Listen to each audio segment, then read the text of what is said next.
kapobre. May malaking batang mga kapobre, oh. Siguro may maraming isda yan. Kaya nang delikado mga kapobre pag nagpatakbo ka ng mabilis sa gabi. Ayun, hindi mo makikita yung ang laki-laki ng batang. Dito ako mumundo mga kapobre, baka mayroong mga tuna ito. Laki ng batang. Ano yan? Dalawa, tatlo mahigit ka di pa. Tapos hindi ko mayakap yung puno. Okay.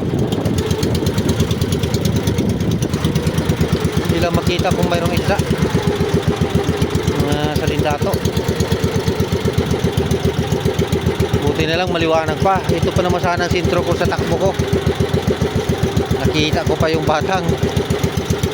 Eh kung madilim na ako nagpatakbo niyan, masakyan mo yan. Ubos yung ilisi mo. Ako maraming isda nga para. Maraming isda mga kapobre. Saka maraming pugot. Sigurado ito maraming isda. Dito na yung talian ko mga kapobre. Dito ako magpaanod. Daming isda.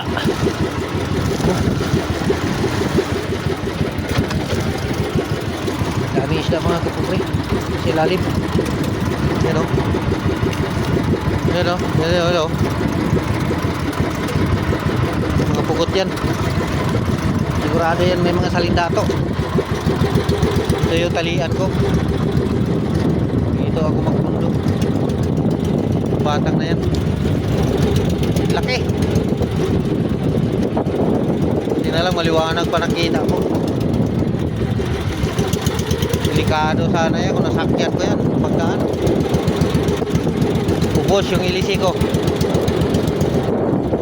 Tatalian ko muna mga kapobre. Diyan lang ako magtali para sama-sama sa akin yan.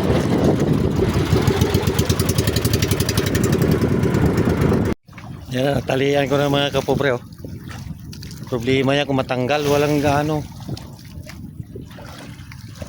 Wala kasiguruhan ito pagkatali na to. Baka matanggal. Bumaliktad yung batang pag migpit, oh. Baka mahugot lang. Hirap kasi lapitan kasi malalaki ang alon. Baka butas itong parka ng bangka ko. Mahuntog. Delikado.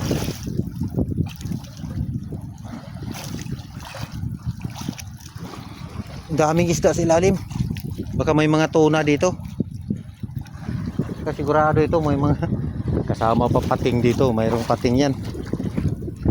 Hindi talaga mawawala yung mga pating dyan. Bukan ko lang baka pag natanggal talaga ito, iwanan ko na lang yan.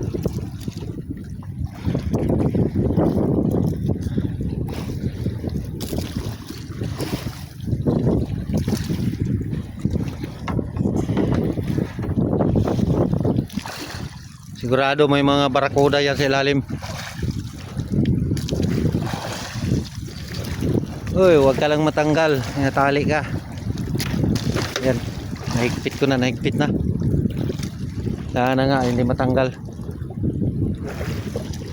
Mamaya paglapit ko niyan, hindi ko na talaga tanggalin yan. Putulin ko na lang yung lubid niyan. Baka mabutas pa itong bangka ko.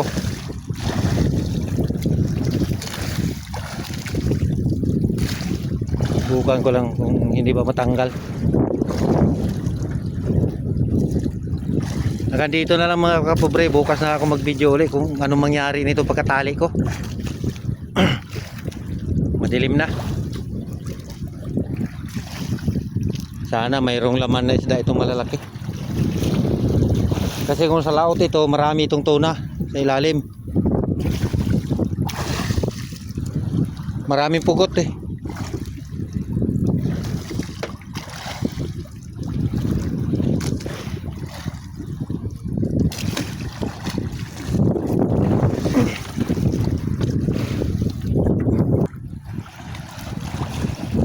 Yan na mga kapobre, nakatali na ako sa sa batang. Problema ngayon, ang lakas ng anon ko. Bilis mo dito nakarating doon sa tabi. Maaga pa ako nito makabalik mamaya. Iwanan ko na naman yung batang mamaya. Sana naman may isda yan.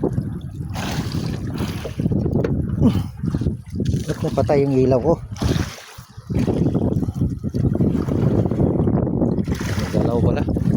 Yan, nakasindi na yung ilaw ko mga kapobre. Madilim na kasi. Mamaya maliwanag na yung mamayang pag nawala na talagang liwanag yan sa araw.